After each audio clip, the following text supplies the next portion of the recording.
Welcome to part two of effectively responding to verbal zingers at work. This is a supplemental resource following my earlier HR girlfriend webinar. And I created the content of this video in response to a question that was asked by someone in a recent training that I presented. Here was the question. Lori, my initial tendency when something disrespectful is said or done is to freeze or flee. I'm a reflective thinker. I'm not good with on the spot responses. So, what strategies do you suggest for people like me who have the freeze or flee tendencies? So, that question is answered in today's video. So let's jump on in and learn how to effectively respond to verbal zingers at work. Now, sadly, this picture gives us an image of a verbal crime being committed against a fellow coworker. And unfortunately, we all have felt the sting of cutting words, the stab of sarcasm, and that sickening silence when a coworker is assaulted with a verbal bomb. Verbally attacking someone, well, it's like an emotional punch in the gut. And it's absolutely impossible to unpunch someone. Words spoken in frustration and anger, they injure people, they damage working relationships, they destroy productivity, keeping people walking on eggshells, and it creates a toxic culture. Now, when offensive verbal comments occur and they are tolerated by leadership, well, these behaviors then become workplace norms. And unfortunately, our innate human response tendencies when verbally attacked are the following. One, we freeze. And while freezing is a good thing, if you stepped on a bee's nest, unless we can move from freezing to respectfully addressing the behaviors that break down working relationships, well, negative behaviors will continue until addressed. Now, a second tendency, as the person shared who asked me the question, is to flee or avoid. This is understandable. It's human nature. We back away to avoid saying anything that we fear could make matters worse. Many leaders believe that if they ignore offenses, people will eventually forget and move on. Well, this seems to me to be more of a hallucination than a false belief. But sadly, when leaders silently ignore, they give up their power to uphold those expectations for respectful conduct.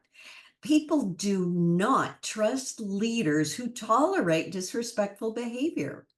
The only people that feel safe under this kind of leadership are the verbal offenders. So, in my work with organizations, I've observed that unaddressed behaviors continue and escalate. And our third tendency following freeze, flee, is then to fight. Well, we may not fight with our fist, but we fight by arguing, by sarcasm, by verbal retaliation, accusations. And since none of these tendencies effectively address disrespectful behaviors, I will describe strategies for responding that will help you determine your best way and time to respond. Now, in responding, you really have two choices. You can respond now, or for someone with a tendency of freeze or flee, you can choose to respond later. And if immediately responding is hard for you, then responding later by taking a time out, well, It has a number of benefits. It allows time to, first of all, cool off, to manage your emotions and really prevent you from responding in impulse or in a fighting response. I've heard it said, act in impulse and you inherit regret. And cool off for the verbal offender gives them the opportunity to reflect on what they just said, even take some kind of accountability or ownership. Now, another benefit is it allows you time to process and reflect. When you're processing and reflecting, you can then plan a strategic response. You can do that by accessing my Safe Conversations communication framework and prepare by composing dialogue that you will use to address this situation. I found that implementing a planned response may prevent further injuring the working relationship, also avoiding any HR infractions. So it's a good practice to, whenever possible, let the offender know that you are taking a timeout. You want to remove any assumption that you're freezing or fleeing or that the situation is over, because it's not. And here are 3 ways that you could use or tweak to communicate that you are taking a timeout. Now, the first example right here is identifying that you're taking a timeout in order to take time to process. So these words will communicate that. Before anything else is said, I need to step away and take time to process what was just said. Now, in this verbiage, I've been very careful to use the word I need, and I've avoided using the word we or you. We need, you need. Those words come across as directive, like you're telling someone what to do. And understand someone is already at a high conflict state already, and that's why they are the verbiage that they are using. So I find that it's better to speak for yourself and your needs.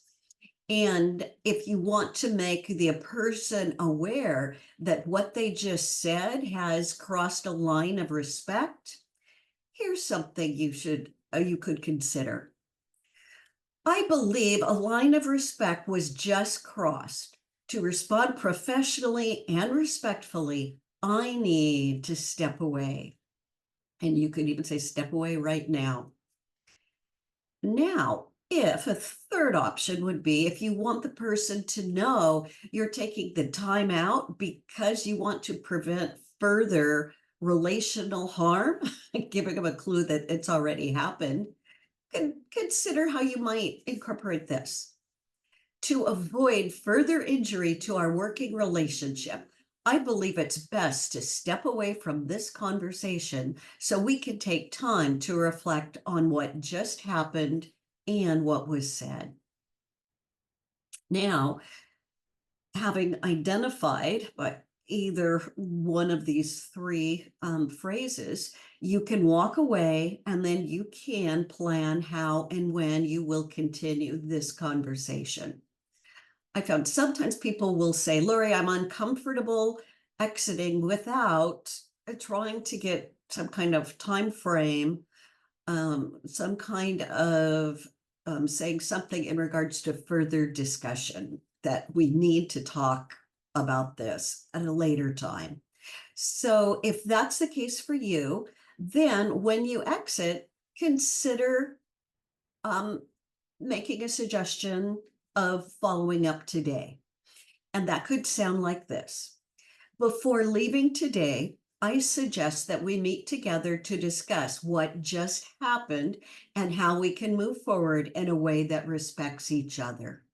So, and again, I'm saying I suggest versus we need because of it coming across as dictatorial. So If your tendency is to freeze or flee when a verbal bomb is launched, then consider imagining yourself speaking any of these. Go back, review these examples, even practice them.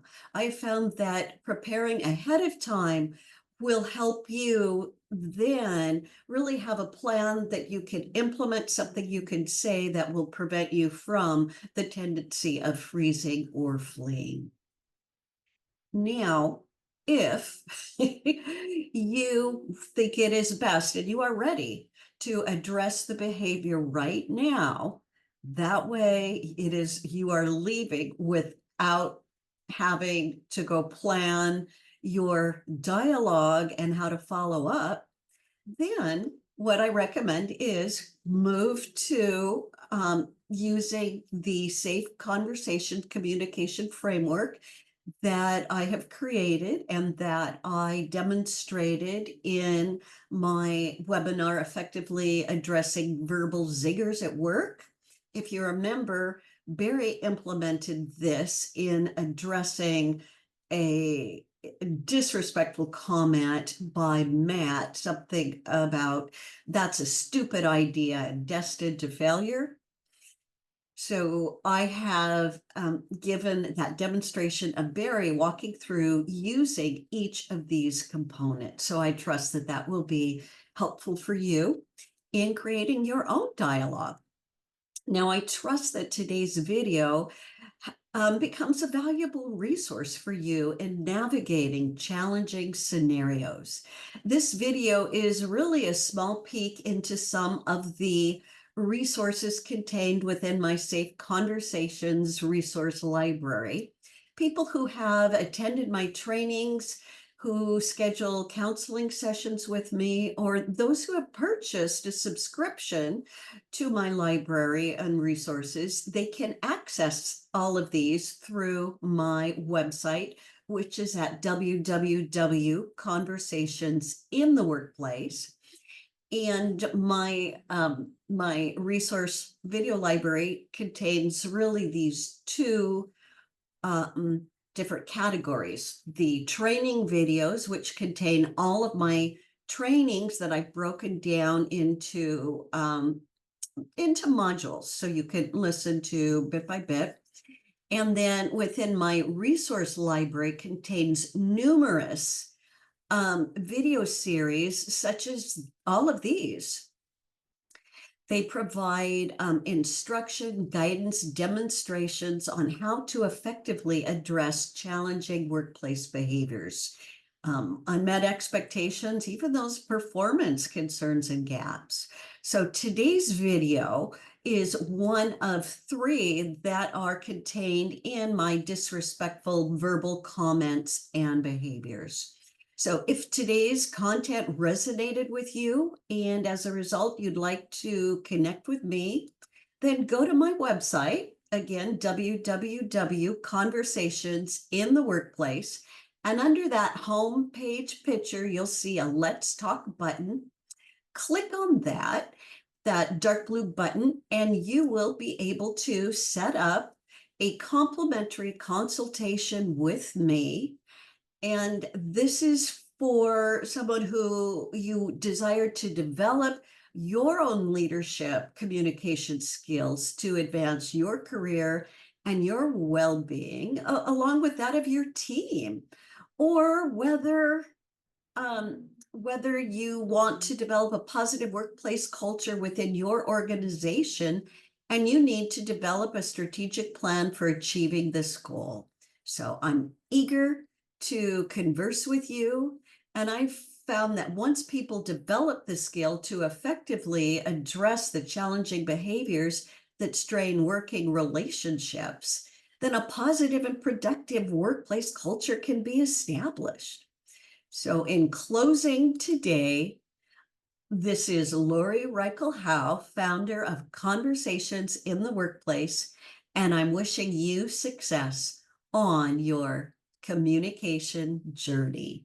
So thanks for journeying with me today.